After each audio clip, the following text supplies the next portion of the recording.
upacara pemberhentian tidak dengan hormat. Ya, hari ini Satreskrim Polda Sulsel telah melaksanakan upacara pemberhentian dengan tidak hormat kepada anggota yang melanggar, yaitu Brigadir Ruslan, di mana dia tersangkut masalah narkoba. Ini sudah 2 tahun lalu, sudah coba kita benerin, kita rapikan, tetapi malah dia mangkir atau in absentia, dia pergi. Kita cari, susah untuk dicari, dan kita pastikan bahwa dia telah melanggar kode etik, sehingga kita lakukan PTDA. Sedangkan Freski Brigadir ini salah satu anggota dari batalion A juga, batalion A ya. Dia mangkir artinya tidak masuk melebihi dari 30 hari.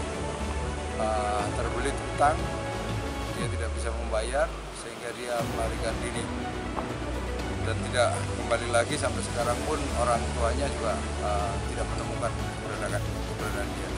Sedangkan Arya ini juga mangkir juga, dia sudah tidak masuk lebih dari setahun. Sudah kita coba, orang tuanya kita panggil, orang anggota tersebut kita panggil, tetapi mereka tidak mengingat. Memang sepertinya tidak mau dinas di